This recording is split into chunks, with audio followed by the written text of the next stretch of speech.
자, 오늘 방송의 두 번째 시간은 시황과 주가 지수 간의 괴리에 대해서 살펴보도록 하겠습니다. 여기서는 차트를 통해서 2021년도 당시와 2023년도 당시 시황과 주가 지수가 괴리를 보였던 상황을 한 번 더 체크를 해드리고, 이때 당시 상황을 근거로 해서 시황 지표가 주가의 선행에서 움직인다는 사실, 요거를 한번 좀 보여드리는 시간 갖도록 하겠습니다. 자, 자세한 설명을 해드리기 위해서 HTS 화면으로 또 넘어가 보도록 할게요. 가장 먼저 살펴볼 시황 지표는 미국의 10년물 국채금리부터 보도록 하겠습니다. 제가 보여드리고 싶은 부분은 2020년 당시인데요. 차트를 한 여기서부터 2020년 말까지를 한번 잡아놓고 여기서 조금 뒤로 가서 대략적으로 2020년 10월달 당시, 그 정도까지 한번 가보도록 하겠습니다. 보시면은 그 일목균형표 보조지표가 세팅이 되어져 있는 거 확인이 되실 텐데, 요 시점에서 추세 전환의 징후가 나오게 됩니다. 보시면은 전환선과 기준선 골든 크로스 확인이 되고 있고, 그리고 후행 스팬이 캔들을 돌파해서 위로 올라가져 있는 상태 확인이 되고 있죠.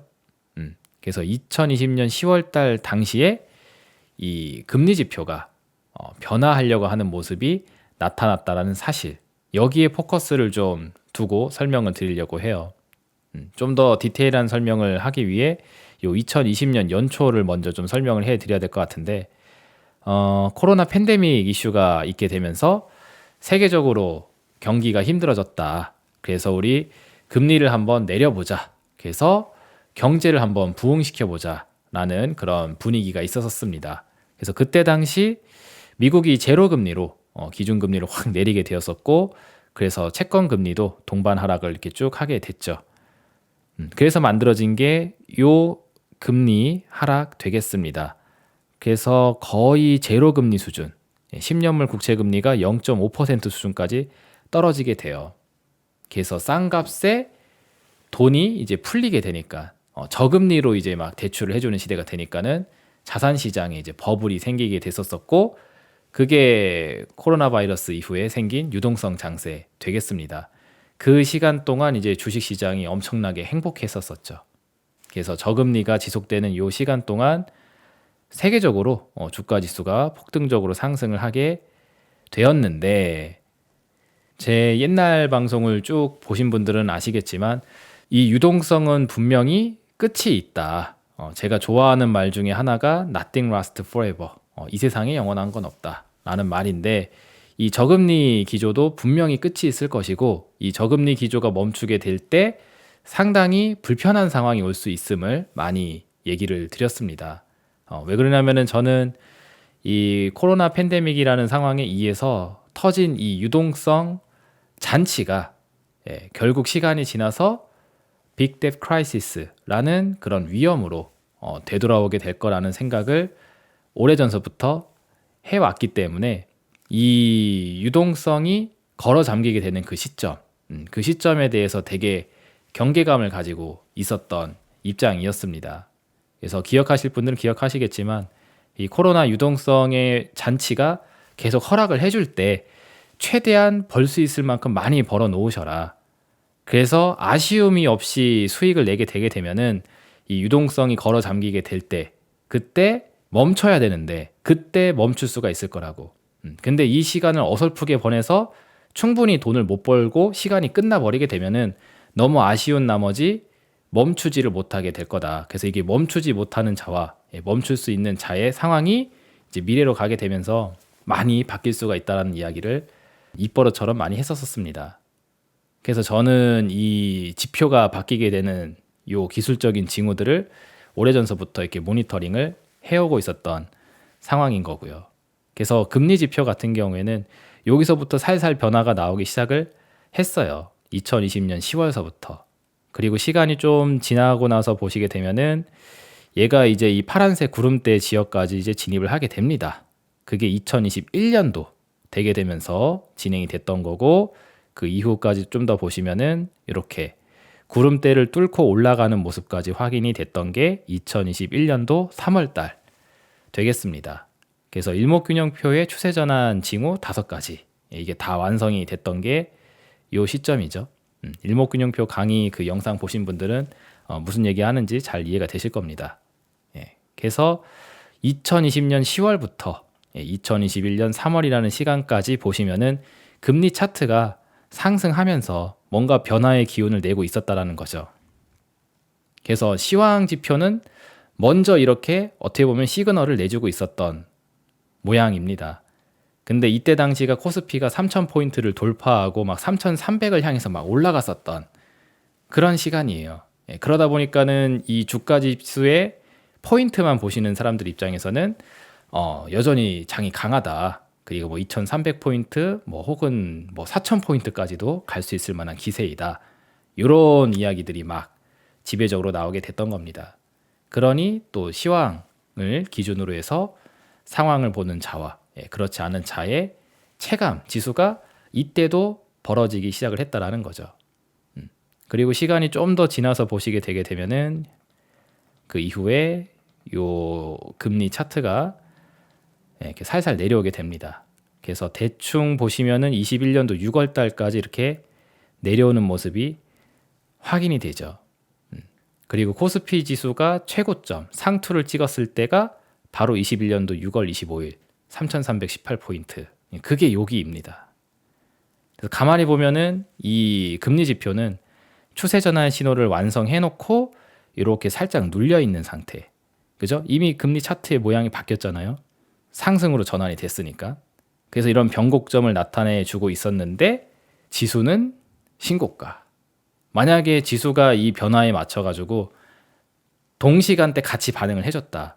그러면 어쩌면 2020년 여기 8월 9월 달 요때쯤에 코스피가 상투를 여기서 찍고 그 다음에 변화가 있어야 되겠죠. 하지만 이 금리 차트가 먼저 바뀌고 나서 이렇게 시간을 벌어주고 있을 때 그때서야 이제 코스피 지수는 상투를 찍고 변화가 나타나기 시작을 했다. 그 이야기입니다. 실제로 코스피 차트를 잠깐 또 보여드리면은 자 이렇게 나오게 되죠. 요거를 그때 당시로 한번 돌아가 보도록 할게요. 2020년 10월서부터 21년 대략 한 6월 달까지 보시면 이렇게인데 시간을 좀 당겨서 이렇게 보시면은 2020년 10월 여기입니다.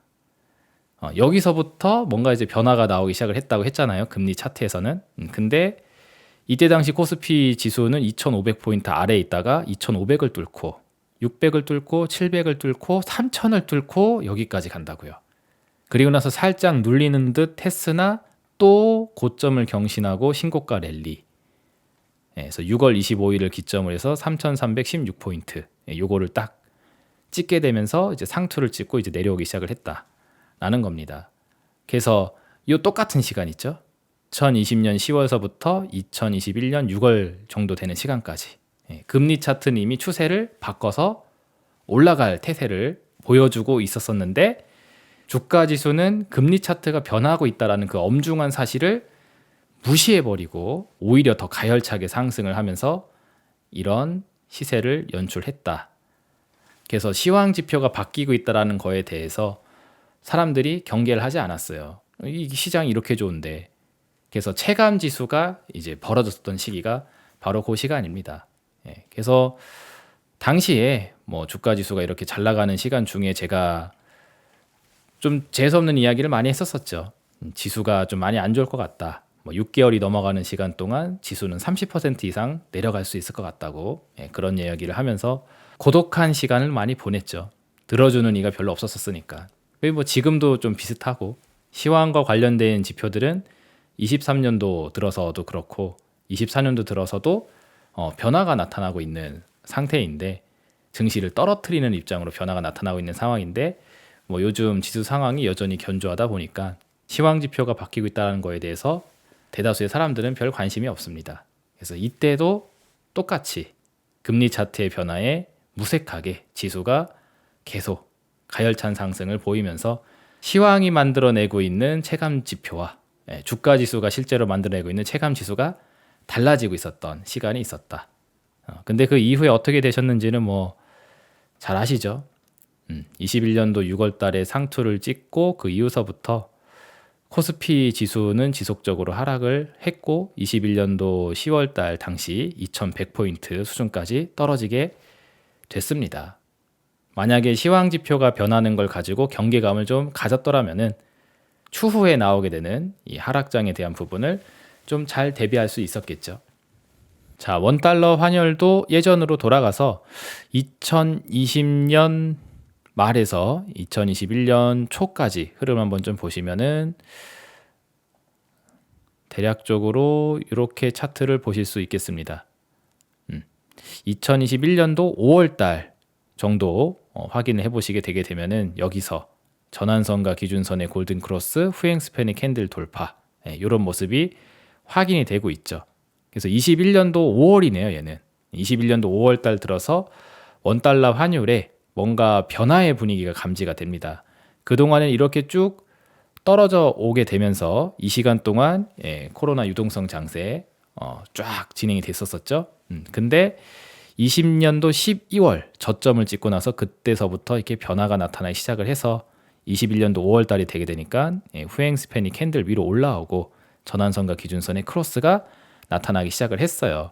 그리고 이때 당시 뭐 시황에 대해서 잘 기억을 하실지 모르겠지만 이때서부터 이미 인플레이션 문제가 심각하다, 금리 올려야 된다, 그런 이야기가 나오기 시작을 했습니다. 그래서 미국 연준이 금리를 땡겨버리게 되면은 달러가 강해질 거 아니에요. 그러면 우리나라 원달러 환율 상승 압박 받기 시작하겠죠. 그래서 시황적인 배경도 이때서부터 원달러 환율 상승 압박을 받기 시작을 했습니다.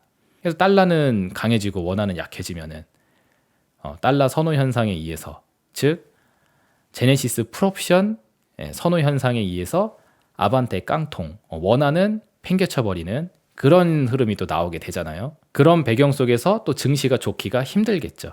그래서 환율이 변화할 만한 양상이 이때 감지가 되기 시작을 했는데 그 변화의 초입에 21년도 5월달 징후가 나오고 있다는 거죠. 코스피는 3,300을 돌파하면서 막 올라갔던 바로 그 시기에 환율 차트는 변화의 모습을 이미 내고 있었다라는 겁니다. 그리고 시간이 좀 더 지나서 보시면은 이 구름대 안으로 차트가 진입되는 거 또 확인이 되고 있죠. 그리고 나서 2021년 10월 달 당시에 구름대 돌파까지도 완성이 되게 됩니다. 그래서 21년도 한 해 동안 이런 변화가 이미 사전에 감지가 됐어요. 이거를 다시 또 코스피 지수로 환산해서 또 보시게 되게 되면은 당시 코스피 지수는 이런 그림을 그리고 있었죠. 21년도 대략 한 10월 달까지 흐름을 보시면은 이렇게입니다. 좀 더 가볼까요? 11월, 12월 달까지 보시면은 이런 식으로 코스피 지표가 대략 한 3,000포인트 근처에서 놀고 있었던 모습이 확인이 됩니다. 그래서 사실 이때까지만 하더라도 지수가 그렇게 떨어지지 않았었어요. 그래서 대다수의 사람들이 이렇게 지수가 좀 눌렸을 뿐이지 뭔가 추세 하락을 그리고 있지는 않다. 그래서 아직은 지켜볼 만하다.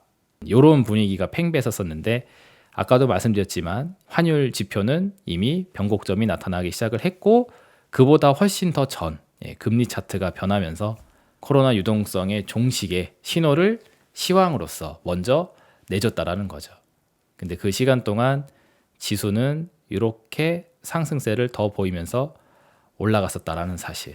그래서 시황의 변화를 사람들이 무시하게 됐다라는 겁니다.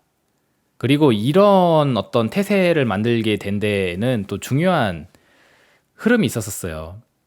이것도 제가 과거 영상에서 수차례 설명해드렸던 건데 이 21년도 여기 3월, 4월, 5월, 6월 이때 당시 사람들이 이 HMM이라는 종목을 필두로 해서 조선, 해운, 철강 주에 거의 정신이 나가 있었던 시간입니다.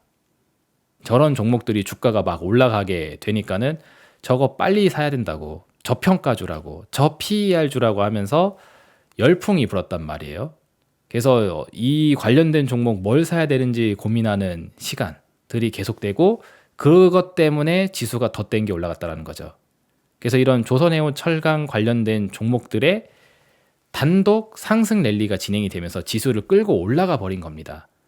시황은 변화가 나타나고 있었는데 그런 것들을 얘네들이 다 묻어버렸다라는 거죠. 그래서 사람들은 여기에 시선이 집중이 돼서 이거에 정신이 팔리는 바람에 지수가 계속 올라갈 것이고 시황의 변화에 둔감해지게 됐다. 만약에 이런 게 없었었으면은 좀 정신 차리고 시황에 대해서 시선을 좀 돌려봤을 수도 있었을 텐데 그렇게 냅두지 않았다라는 거죠. 그래서 이렇게 뭔가 단독 상승 랠리를 만들어내는 흐름이 제가 보는 기준에서는 뭔가 좀 계획적이고 자기적인 느낌이 들 지경입니다. 일부러 저러는 건가 싶은 생각도 든다라는 거죠. 그래서 자금을 저쪽으로 몰아버리잖아요.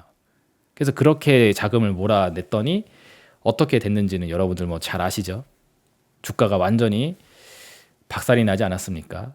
특히나 제가 이때 당시에도 이 종목에 대한 경계감을 많이 표현을 해드렸어요. 자꾸 수요가 증가되면서 업황이 개선되고 있다는 식으로 표현을 하는데 제가 보는 기준에서는 전혀 그렇지가 않다고. 공급 충격으로 인해서 가격이 올라가는 거지 이게 수요가 늘어나는 게 아니다. 그래서 가격이 아무리 올라가면 뭐하냐, 사주는 사람이 없는데, 그런 이야기 많이 했었습니다. 그래서 아니나 다를까 지금 보면은 개선의 기미가 전혀 보이지 않고 있는 그런 상태이죠. 불황 경기에 굉장히 민감한 경기 민감주들이지 않습니까?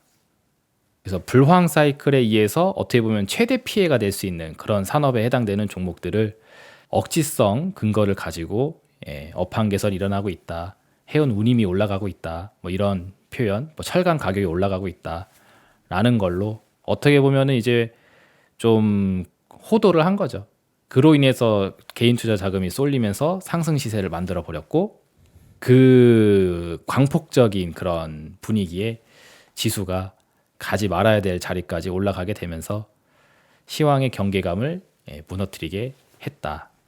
그래서 뭐 지금의 장세하고도 상당히 유사점이 있지 않나라고 저는 생각을 합니다. 근데 뭐 앞으로의 이야기는 나중에 또 하도록 하고 지금은 21년도 당시 흐름을 먼저 보자고 했으니까 21년도에 이런 흐름이 있었다라는 거 확인이 되시죠? 그리고 환율과 마찬가지로 달러 인덱스 흐름도 한번 볼게요. 달러 인덱스 같은 경우에도 2021년도 당시로 돌아가서 한번 보시게 되면은 대략적으로 이때 6월달 되었을 때 또 차트가 변합니다. 여기 보시면은 2021년도 6월 셋째 주 캔들이거든요. 그래서 코스피 지수가 3,300포인트 찍었을 때, 최고점 찍었을 때, 그 시점이 여기랑 딱 정확하게 일치를 합니다. 근데 이때 달러 차트를 보게 되면은 전환선, 기준선, 골든 크로스, 후행스팬 캔들 돌파 완성되면서 그동안에 하락 추세에 있었던 달러 인덱스가 바닥을 잡고 추세를 돌릴 태세를 완성시켜 놓는 모습이 확인이 돼요. 그리고 이때 당시 시황을 기억하시면은 또 연준이 금리 인상하겠다고 막 그랬을 때가 이 시점이죠. 그래서 금리 인상에 대한 기대를 선제적으로 반영을 해서 달러 인덱스는 이미 여기서 바닥을 잡아버린 상태입니다. 그래서 달러가 강해지면은 또 제네시스 풀옵션 사겠다고 원화를 팽개치게 될 텐데 그러면 또 우리나라 장이 또 무너질 수 있을 거 아니에요. 그래서 시황에 대한 경계감이 높아졌을 때가 바로 이 시점. 그래서 6월달 이후서부터 보시면은 이렇게 달러 인덱스도 이 구름대 안으로 진입을 하게 되고 그 다음에 구름대 바깥으로 돌파를 하는 모습까지도 이렇게 표현이 되게 됩니다. 그래서 21년도 11월달 당시 코스피가 아까 3,000포인트에 여전히 머물러 있었을 당시 그때 대다수의 사람들은 또 코스피가 여전히 3,000포인트 근처에 있다. 일시적으로 빠졌다가 다시 올라갈 거다. 이런 생각을 하고 있었을 당시 시황 지표들은 이미 기술적으로 추세 변화가 나타나고 있었고 금리 인상에 대한 그런 우려가 이미 작동을 하고 있었던 모습이 또 확인이 됩니다. 그래서 종합적으로 보면은 시황 지표의 변화가 선제적으로 먼저 일어나게 되었고 그리고 이를 가리게 하는 뭔가 특정 산업의 단독 상승 랠리로 인해 지수를 끌어올리고 그렇게 지수가 끌어올라가는 바람에 사람들은 시황이 바뀌고 있다라는 병곡을 읽지를 못했다. 그러다 보니까 그 추후에 찾아오게 되는 하락장을 어떻게 보면 그냥 그대로 다 때려맞게 됐던 거죠. 자, 요 상황을 한번 좀 정리를 하고 가보도록 할게요. 자, 여기 PPT 화면으로 돌아와서 환율 혹은 이제 뭐 달러 그리고 채권 금리 이런 시황 지표들은 2020년 연말서부터 이미 변화하기 시작을 했다. 그러나 코스피 차트는 21년 8월 지수가 본격적으로 급락을 하기 전까지 상승 추세를 계속 유지하고 있었다. 그리고 이 시황을 무시한 지수 상승. 그러니까 시황 지표들은 이미 여기서 변화를 나타내기 시작을 했는데 이걸 무시한 채 지수가 쌩까고 그냥 올라가 버리게 됐다. 그리고 이 지수 상승을 견인한 곳에선 이 단독 상승 랠리가 있었다는 거죠. 이때 당시에는 HMM을 필두로 해서 조선, 해운, 철강에 해당되는 종목들이 요거를 만들어 줬습니다. 그래서 시선을 이쪽으로 몰아버린 다음에 시황의 변화가 나타났고 이거를 간과한 많은 투자분들은 그 이후에 나오게 되는 하락장의 추세를 맞이하면서 계좌 손실을 많이 또 기록을 하게 됐다는 거죠. 거기서부터 주식 투자가 잘못 꼬여서 지금까지 고생하고 계신 분들이 되게 많으실 겁니다. 그래서 시황과 관련되어 있는 기타 지표들이 선행적으로 변화하는 모습이 목격이 되면은 그만큼 좀 경계감을 가지고 볼 필요가 있다는 거죠. 그리고 이어서 21년도 말고 23년도 당시 추이도 한번 좀 체크를 해드리고 가도록 할게요. 다시 HTS 화면으로 돌아가도록 하겠습니다. 자, 이번에는 23년도 당시 흐름을 보도록 할 텐데 가장 먼저 미국의 10년물 국채금리 차트부터 설명을 드리도록 할게요. 자, 23년도 연초 들어서 이 금리 차트 보시게 되면은 연초에 여기다가 저점을 만들어 놨죠. 그래서 요 저점을 이탈하고 밑으로 내려간 히스토리가 있나라고 살펴보게 되면은 그런 히스토리가 없습니다. 23년 들어서 미국의 10년물 국채 금리는 이렇게 한번 상승하고 살짝 밀렸다가 여기서 폭발적으로 상승을 쭉 해버리게 돼요. 그리고 나서 연말에 들어서나 좀 눌려 내려오게 됐습니다. 그래서 이 트렌드를 보시게 되면은 23년도서부터 10년물 국채 금리는 이렇게 상승 추세를 가지고 있지 하락 추세를 가지고 있지가 않아요. 그리고 더 재밌는 건 뭐냐면은 22년도 여기 10월달 당시 고점을 23년도에 또 경신을 했었습니다. 이게 왜 중요하냐면은 시간을 이렇게 좀 넓게 잡고 놓고 보았을 때 코스피 지수가 본격적으로 하락을 했던 게 22년도잖아요. 그때 당시 10년물 국채금리 차트는 이렇게 폭발적인 상승을 했었습니다. 그래서 22년도 10월달 이때 우리가 코스피 지표가 2100포인트를 찍게 된 거죠. 2100까지 떨어지게 된 거죠.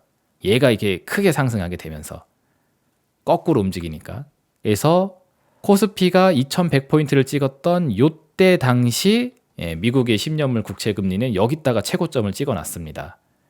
근데 이 최고점을 23년도에 또 뚫어버렸다는 거죠. 만약에 이 흐름을 주가지수가 반영을 했다. 그러면은 우리나라 코스피 지수는 2100을 깨고 한 1900포인트 정도까지는 내려갔었어야 된다는 겁니다. 이때. 왜냐면 얘는 전고점을 뚫었으니까. 더 올라갔으니까. 금리가 올라가면 올라갈수록 증시 입장에서는 악재잖아요. 긴축이 더 강해지는 거니까. 근데 2100포인트를 안 깼죠. 근데 안 깬 거에서 그친 게 아니라 오히려 23년도에 상승 무드가 나왔습니다. 그러니까 여기서도 뭔가 이제 괴리가 있는 거예요. 보시면 23년도 들어서 금리는 상승 우세에 있지 하락 우세에 있지 않았었습니다. 그래서 이 분위기대로 주가 지수가 반응을 했다 하면은 22년도에 한번 떨어지고 그 다음에 살짝 쉬었다가 또 떨어졌었어야 돼. 근데 또 떨어져야 되는 이 시간대에 지수는 오히려 상승을 했다. 그래서 국채금리라는 이 시황지표를 무시한 상승세가 있었다는 거죠. 실제로 코스피 차트 한번 보도록 할게요. 코스피 차트로 돌아가서 주봉을 한번 보시면은 여기 23년도 들어서 여기 또 상승했잖아요. 이게 어떤 개념이냐면 자 보세요. 2022년도 10월 달 아까 미국의 국채금리가 최고점 찍었었을 때 처음 찍었을 때 그때가 여기 2100포인트까지 떨어졌을 때 여기입니다. 그리고 미국의 국채 금리는 한 번 또 올라가서 고점을 경신했으니까 그렇다면은 코스피 지수는 요때 23년도 10월 달 때 여기를 깨고 이 밑으로까지 내려갔었어야 된다는 거죠. 근데 안 깼잖아요. 그죠? 그리고 심지어 여기서 상승을 이렇게 쫙 해버렸습니다. 그래서 시황 지표는 오히려 지수를 끌어내리고 있는데 이 시황 지표의 흐름을 무시한 채 지수를 이렇게 올렸다라는 사실. 그럼 이거는 왜 가능할 수 있었었느냐? 잘 생각해 보시면은 이때도 특수한 상황이 있었었죠. 여러분들도 잘 기억하시는 2차 전지 아주 폭등 랠리가 여기서 또 존재를 했었습니다. 특정 섹터에 수급을 몰아서 지수를 또 끌어올린 그런 셈이 됐죠. 21년도에 조선해운 철강 가지고 했었던 것과 똑같은 패턴이 여기서 또 나오게 된 거예요. 결과적으로 따지고 보게 되면은. 그래서 금리 차트나 이런 것들은 결코 시장에 우호적이지 않은 상황인데 그런 것들을 무시하게 만드는 특정 섹터의 단독 상승 랠리를 주도해 버렸고 이때 당시 또 2차 전지 아니면 죽음을 달라라는 분위기였었기 때문에 거의 대한민국에 존재하는 거의 대다수의 개인투자분들이 2차 전지 종목을 다 사셨을 겁니다. 그거 아니면 할 게 없었거든요. 그래서 그거 뭘 사야 되는지 언제 사야 되는지 얼마까지 가는 건지 그거 쳐다보시면서 시간을 많이 보내게 되셨을 텐데 사실 그 시간이 시황 지표 입장에서는 오히려 전저점을 더 깨고 밑으로 내려갈 만한 그림을 그리고 있었다는 사실. 그거를 이제 간과하게 만들어 버렸죠. 그래서 그런지 7월 달에 이제 2차 전지 관련주들이 상투를 쳤고 그 이후에 많이 주가가 내려왔죠. 그러면서 이렇게 바로 또 급락의 코스를 만들게 됐습니다. 그래서 아마 지금도 2차 전지 관련된 종목을 고가권에 매수해서 물려 계신 투자분들이 상당수 계신 걸로 알고 있어요. 왜냐하면 그거 아니면은 또 할 게 없었던 장이었다 보니까 그쪽으로 투자금을 많이 또 몰게 됐었을 것 같은데 가만히 살펴보면은 조선해운 철강 패턴하고 상당히 유사점이 있죠. 그래서 이런 모습이 있었다라는 거 확인이 가능합니다. 그리고 달러를 가지고도 한번 좀 볼게요. 달러 차트로 오셔서 보시게 되면은 23년도 연초에 만들어낸 저점 딱 찍어놓고 보게 되면은 대략적으로 한 101포인트 정도 되는 자리에 체크가 되고 있습니다.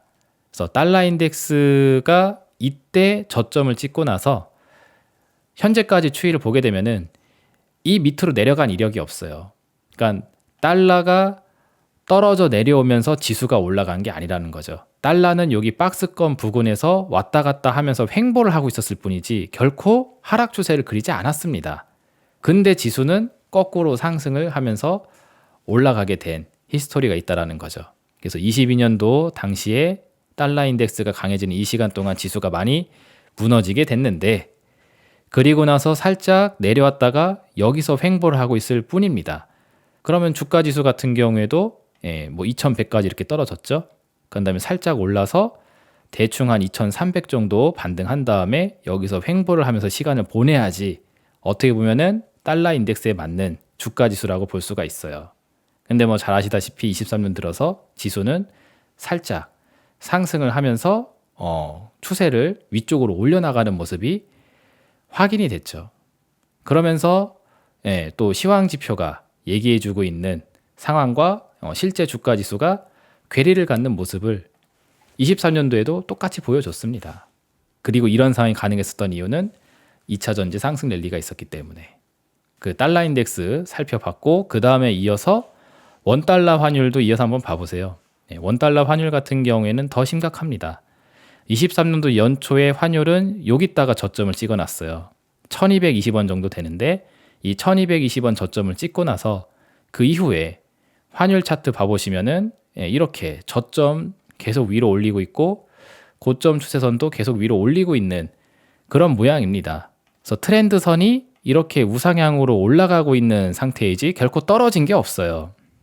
그래서 22년도 당시에도 이렇게 상승하면서 지수를 그렇게 무너뜨려 놓은 거 아니겠습니까? 그래서 여기 22년도 10월 달에 코스피 2100까지 떨어뜨려 놨고 이런 비슷한 무드의 상승이 여기서 또 진행이 되고 있단 말이에요. 그러면은 코스피 지수는 이 시간 동안 어떻게 보면 하락했어야지 정상적인 상황이라 볼 수 있죠. 환율이 올라가면은 달러 사겠다고 원화를 버려야 되는 그런 시간이니까 자금 유출이 일어나기 좋은 시간이라고 말씀드렸었잖아요. 그죠? 그런 무드 속에 지수는 이 근본적인 시황 상황을 무시한 채 또 괴리를 보이게 됐다라는 거. 그래서 특히나 23년도 상반기에는 2차 전지 관련주들이 상승하면서 시황을 무시한 주가 지수 상승을 만들었고, 그리고 최근에는 삼성전자, SK하이닉스, 그리고 아까 말씀드렸던 뭐 현대차, 기아 이런 애들이 또 시황을 무시한 단독 상승 랠리를 만들면서 지수를 뛰어 올려놓은 상태인 거죠. 계속 어떻게 보면은 반복이 되고 있는 느낌입니다. 21년도의 패턴이. 그래서 환율 차트도 이렇게 놓고 보시게 되면은 시황 지표가 그리고 있는 상황과 현재 주가 지수 간에 괴리가 있다라는 사실을 충분히 좀 느껴보실 수 있을 것 같아요. 이 부분도 한번 좀 정리를 하고 넘어가도록 하겠습니다. 자, 여기 화면 이어서 보시면은 환율, 달러, 채권 금리의 시황 지표는 23년도 한 해 동안 추세 하락으로 전환하지 않았다라는 점. 그러니까 시황 지표는 꺾이지 않았어요. 그래서 주가 지수가 올라갈 만한 그런 환경을 제공하지 않았습니다. 그래서 코스피는 23년도 연초부터 8월까지 반등 추세를 계속 유지하고 있었는데, 이는 시황을 무시한 채 진행된 상승이었다는 거죠. 그리고 이런 시황을 무시한 지수 상승에는 이를 견인한 또 특정 섹터의 단독 상승 랠리, 에코프로, 포스코홀딩스 이런 배터리 관련주라는 이름을 갖고 있는 종목들이 이 역할을 했다라는 거죠. 그래서 최근에 뭐 저PBR 관련된 테마가 생긴 것도 저는 되게 좀 재밌는 현상이다라고 아까 이야기를 했는데, 뭐 이것도 저는 좀 재밌는 현상인 것 같아요. 수십 년의 시간 동안 철강 회사로 살아왔었던 포스코라는 회사가 갑자기 2차 전지 배터리 관련주라고 하면서 화학주로 둔갑을 하더니 포스코라는 이름을 갖고 있는 종목들을 일제히 상승을 시키면서 지수를 뽑아 올리게 됐는데, 저는 살다 이런 주식장은 개인적으로 좀 처음 경험을 해봅니다. 어떻게 보면은 상당히 좀 억지성이 있는 그런 이제 상승이었다라고 저는 보고 있습니다. 시황을 무시한 채 지수는 띄워야 되겠는데, 그걸 할 만한 명분을 내세우려다 보니까 좀 말도 안 되는 논리들이 정당화되면서 받아들여지는 그런 주식시장을 보여준 게 아닌가, 저는 그렇게 생각을 하고 있어요. 그래서 뭐 2차 전지도 뭐 지금 와서 보시게 되면은 뭐 엄청난 성장성이 있을 거라고 해서 주가는 미친 듯이 폭등을 시켜놨었었는데, 막상 뚜껑 까보니까 전기차가 안 팔린다고 하면서 2차 전지 재고 쌓인다, 그래서 뭐 어닝 쇼크다 나가면서 주가는 다시 반토막 이하 수준으로 또 내려와져 있는 그런 상태이죠. 그러니까 애초에 이렇게 시황을 무시하면서 상승을 뽑아내는 이런 종목들의 기본적인 주가 상승 모멘텀의 그 논리 자체가 굉장히 부실한 상태입니다. 그럼에도 주가가 엄청 잘 올라가니까는 사람들이 이 판타지가 현실인 줄 알고 달려들게 되는 그런 성향들이 많이 있는 걸로 보여져요. 그리고 24년도 들어서 또 진행됐었던 AI, 뭐 IT, 반도체 붐 역시도 비슷한 논리를 갖고 있지 않나 라고 저는 개인적으로 생각합니다. 자, 그래서 지금부터는 이제 3부 시간으로 넘어가서 이제 앞으로에 대한 이야기를 한번 해보도록 할게요. 지금도 역시 반도체 AI에 의한 단독 상승 랠리에 의해서 시황을 무시한 지수 상승세가 그동안에 쭉 진행이 됐는데, 이 상황에 대한 미래는 또 어떻게 될 것인지 한번 체크해보는 시간 가져보도록 하겠습니다.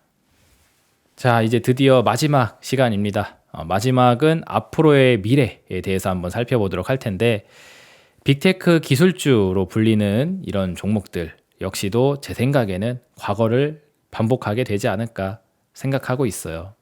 구체적인 이야기 다음 화면으로 들어가서 말씀을 드리면은, 자, 우리 일부 시간에 체크를 했죠.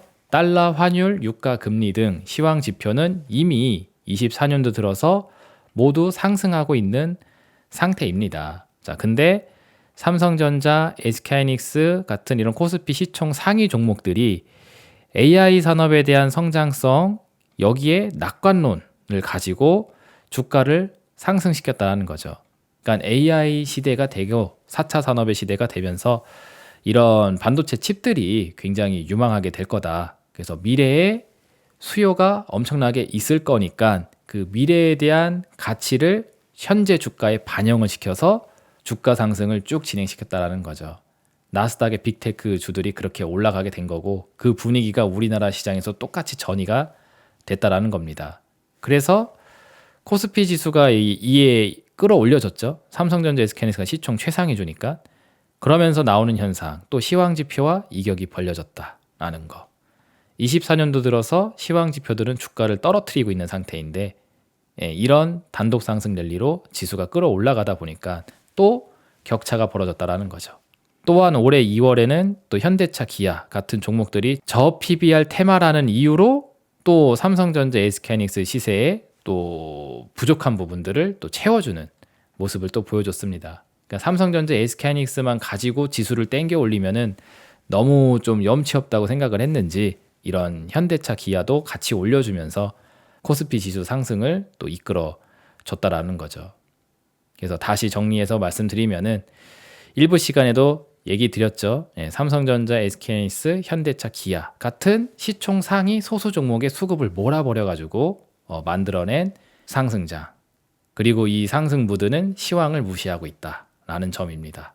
여기까지 체크가 되셨으면은 한 발짝 뒤로 물러나서 상황을 좀 멀리서 바라보시길 바라도록 하겠습니다. 자, 가만히 생각을 해보시게 되면은 지금 시황을 무시한 상승을 만들어내고 있는 이 종목군들이 산업으로 분류했었을 때 반도체 산업이자 자동차 산업이라는 걸 볼 수 있어요.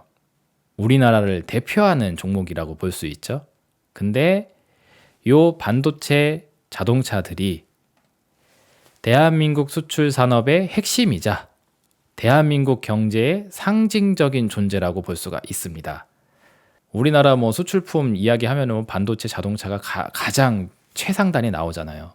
근데 우리나라 경제가 지금 현재 어떤 꼬락선에 있는지를 한번 살펴보시게 되면은 이런 기사들을 접할 수가 있습니다. ADB, 아시아 개발은행이죠. 여기에서 올해 한국 경제 성장률을 2.2%로 전망한다. 근데 물가는 2.5%이다. 라는 이야기를 해줬습니다. 그러니까 물가보다 경제 성장률이 더 낮은 거예요. 그럼 이거는 실질적으로는 역성장이죠. 그러니까 월급이 2.2% 올라가는데 물가는 2.5% 올라간다. 그 얘기입니다. 그럼 실질적으로 소득은 마이너스 0.3% 떨어지는 거잖아요. 물가를 반영했었을 때. 그래서 지금 한국 경제가 결코 우호적인 상황이 있지 않습니다. 게다가 지금 나라 빚 문제도 심각하죠. 1년 사이에 60조가 늘었다. 그래서 1127조로 사상 최대이다. GDP의 절반을 첫 돌파했다.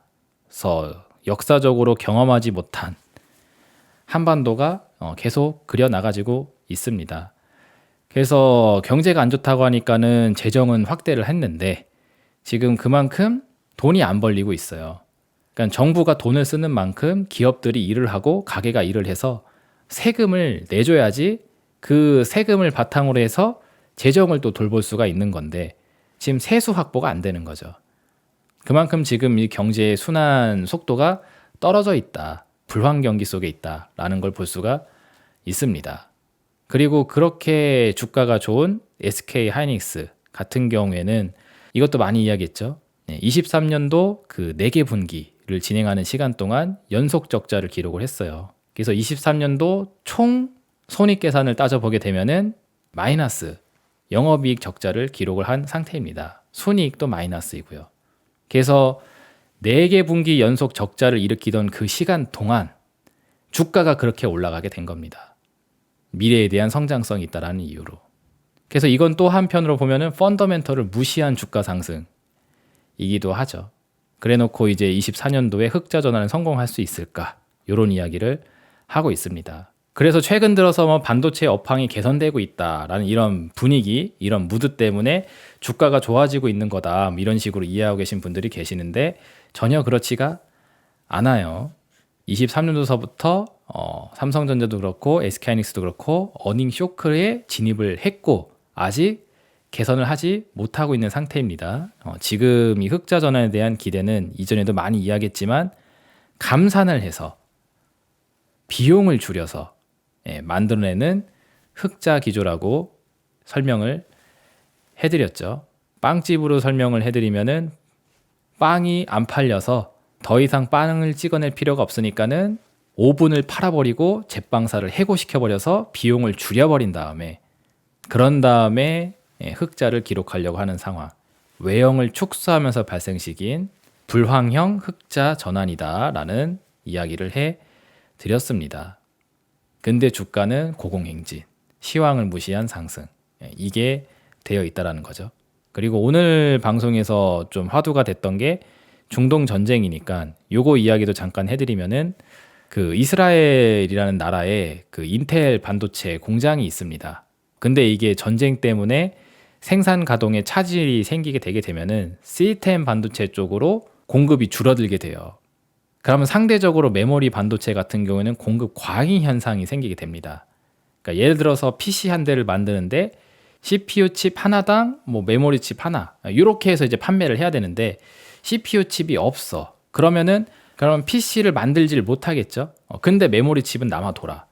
그러면 메모리 칩이 쓸모가 없어지게 됩니다. 그러면 상대적으로 또 공급 과잉 현상이 생겨버리게 돼요. 그래서 지금 이 문제가 또 대두가 되고 있는 상태입니다. 요걸 좀 더 디테일하게 뜯어서 가시게 되면은 요 그래프를 보여드릴게요. 삼성전자, SK하이닉스의 반도체 사업의 핵심 역량은 누가 뭐라고 해도 이런 D램, 메모리 반도체에서 나옵니다.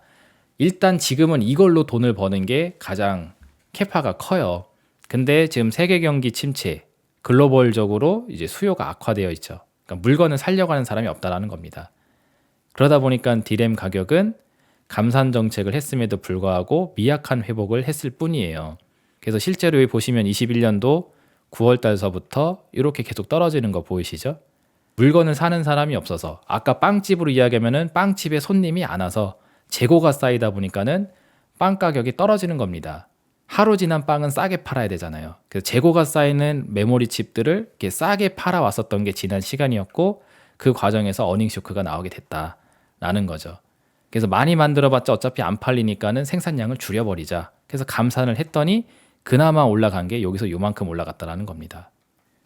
현재 24년도 들어서.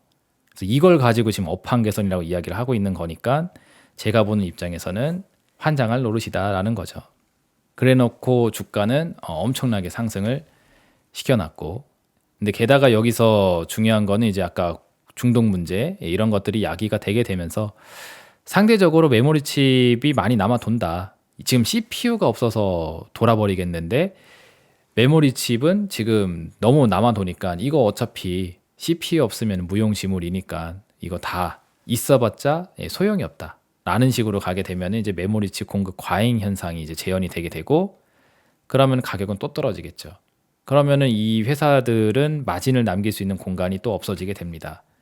수요가 없다 보니까 안 팔리는 거예요. 그럼 이제 어닝 쇼크를 또 기록하게 되는 거죠. 빵이 안 팔려서 제빵사를 자르고 오븐을 팔아치웠는데 그래서 소규모 생산을 하고 있는데 여기서 장사가 또 더 안 돼. 그러면 여기서 더 줄여야 되죠. 그죠? 그 상황으로 가고 있다라는 게 지금 현실이라는 겁니다. 엔비디아 주가가 고공행진을 보이면서 폭발적인 랠리를 보이게 되니까 거기에 덩달아 상승을 하고 엔비디아의 미래가 마치 모든 반도체 회사의 미래인 것처럼 착각할 수가 있는데 제가 보는 시선에서는 결코 그렇지가 않아요. 그래서 저는 드는 생각이 이건 거죠. 또 다시 한번 시황의 변화를 감지하지 못하게 하는 특정 섹터의 수급 집중 현상이 또 나오는 게 아닌가. 그래서 이쪽으로 자산을 집중시켜서 그리고 또 투자자들 관심을 집중시켜서 시황이 변화하고 있다는 사실을 놓쳐버리도록 만들려는 또 하나의 꼼수이지 않나 뭐 이런 생각도 개인적으로 해보고 있습니다. 그게 어쩌면은 우리가 지금 직면하고 있는 현실일 수 있다는 거죠.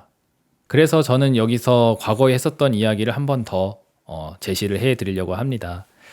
제가 요 영상 찍어드리면서 했었던 이야기 있죠. 지금 뭐 엔비디아를 비롯해 AI 산업에 대한 성장을 기대로 해서 지금 반도체에 대한 수요를 엄청나게 크게 잡아놓은 상태입니다. 마치 내연기관 자동차가 전기차로 다 바뀔 거다라고 하면서 2차 전지 배터리에 대한 수요를 엄청나게 늘려놓았던 것처럼 반도체도 그렇게 지금 펌핑을 해놓은 거라고 보여지는데, 이것을 주가에 지금 반영을 시켜놓은 상태이고요. 그러다 보니까는 여기서 생기는 문제가 뭐냐? 성장주. 그러니까 주가를 미리 반영시켜 놓은 형태의 종목을 이제 성장주라고 부르는데, 이런 성장주들이 갖고 있는 치명적인 단점, 이 영상에서 설명해 드렸죠. 실제 실적과 미래 전망치 간의 괴리에 의한 충격. 반도체가 실제로는 이만큼 팔릴 거라고 생각했는데 막상 그 미래가 돼 보니까는 뭐 요것밖에 안 팔렸더라.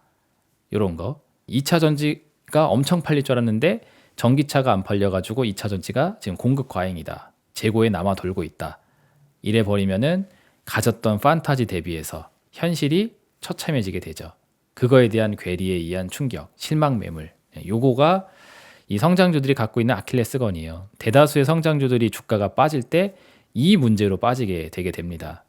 그리고 이 문제가 자극될 수 있는 시즌이 매 분기에 한 번씩 찾아온다고 했죠. 왜냐하면 그때 실적을 발표해야 되니까. 그래서 1분기 실적 발표가 어느덧 또 찾아오게 됐습니다. 특히나 빅테크 기술주들에 대한 실적 일정을 살펴보면은 이런 일정이 또 확인이 되고 있어요. 넷플릭스는 18일, 그리고 23일에는 테슬라, 마이크로소프트, 메타 플랫폼스, 구글이 있다고 합니다. 그래서 요날 많은 회사들이 발표를 하고요. 그리고 25일 날은 아마존, 그리고 5월 달로 넘어가서 5월 2일에는 애플이 있고 5월 22일에는 엔비디아가 있다고 합니다. 특히나 이 엔비디아는 또 엄청 뒤에 일정이 또 잡혀져 있어요. 4분기 실적 발표도 그런 식으로 하더니 이번에도 또 이렇게 해놨습니다. 어떻게 이 일정을 소화하게 될지는 뭐 알 수 없으나, 뭐 4분기 때에도 지 맘대로 나왔잖아요. 실적은 분명히 안 좋습니다. 그러니까 최소한 주가가 저렇게 상승하는 만큼 실적이 개선된 부분은 없어요. 그거는 정확하게 얘기해 드릴 수 있습니다. 이전에도 한번 멤버십 방송에서 말씀드리긴 했는데, EPS 값이 1달러도 안 되는 회사들이 주가는 지금 뭐 몇백 달러씩 하고 있는 모습들이 목격이 되고 있다는 거죠. 실제로 엔비디아 같은 경우에도 PER이 200배를 향해서 올라가는 랠리가 있었었고, 엔비디아 실적이 스타벅스를 따라가지 못하는 상황에 있다라는 이야기도 영상에서 해드렸죠. 그럼에도 불구하고 세계 시총 1등 규모로 지금 주가는 펌핑이 되어져 있는 상태입니다. 그래서 실적과 주가 간의 괴리가 있는 거는 거의 뭐 확실한 상태이죠. 근데 그것을 이제 어닝 시즌을 지내면서 반영을 할 것이냐 안 할 것이냐. 어차피 주가는 팔려는 사람이 없으면은 뭐 주가는 유지가 되는 거니까. 살려고 하는 사람이 있으면은 그 높은 가격에서도 살려고 하는 사람들이 집단으로 매수를 질러버린다. 그럼 또 올라가게 되는 겁니다. 그런 이제 비이성적인 상황이 올 수도 있겠지만, 그래도 상식의 범주에서 생각했었을 때 괴리가 있으니까 이번 실적 시즌을 보내면서 과연 그 괴리를 또 맞출 수 있지 않을까 생각이 돼서 이렇게 일정 체크도 같이 해드렸으니까, 지금으로부터 한 달 정도 되는 시간 동안 요 각각의 일정을 소화하면서 어떠한 현상들이 목격이 될지 한번 지켜보시는 것도 중요하지 않을까 생각이 됩니다. 자, 여기까지 해서 오늘 준비한 내용 전부 설명해 드렸습니다. 전체적으로 총정리 한번 하고 가도록 할게요. 다시 한번 이야기하지만 환율, 달러, 채권 금리, 이런 시황 지표들은 24년도에도 선제적으로 먼저 반응을 하고 있다는 사실을 꼭 체크하시길 바라도록 하겠고요. 그러나 빅테크 기술주의 낙관론에 의해 주가 지수는 시황 지표만큼 내려오지 않고 방어 상태에 있다는 부분 또 함께 확인하시면서 괴리가 있다는 사실 살펴보시고, 과거에 이 괴리가 어떻게 맞춰졌는지를 제가 설명해 드렸습니다. 만약에 그 과거가 이번에 또다시 반복이 된다라면은 혹시 이번 1분기 실적 시즌을 보내면서 주가 버블이 붕괴가 될 경우 주가 지수는 이제 시황 지표가 있는 위치를 향해서 빠르게 내려와야 되겠죠. 시황 지표는 여기에 있는데 지금 이 IT 버블에 의해서 지수를 이렇게 뛰어 올려놓은 상태잖아요. 그래서 이만큼 괴리가 있다라는 설명을 했는데, 만약에 이게 붕괴가 된다 하면은 시황 지표가 있는 위치를 향해서 빠르게 내려와야 될 거 아니겠습니까? 그런 위험이 있다라는 부분을 염두하시면서 장세를 체크하시는 게 필요하겠다라는 거 마지막으로 정리해드리고 오늘 방송 마치도록 하겠습니다.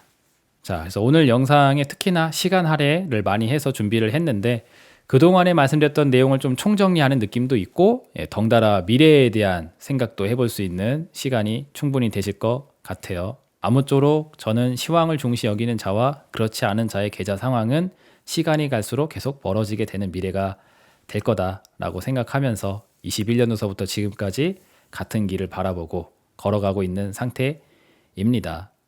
이번 시즌에 또다시 한번 과거가 반복될 수 있다라고 보여지니까 특히나 이번 시즌에는 시황에 좀 특별히 또 집중하시면서 장을 보시길 당부드리도록 하겠습니다. 자, 그럼 오늘 저는 여기까지 해서 마치도록 하겠고요. 다음 주에 또 새로운 주제를 가지고 찾아올 예정이니 구독, 좋아요, 알림 설정 유지해 놓으시고 다음 주에 리더스탁과 또 함께 하시길 바라도록 하겠습니다. 감사합니다.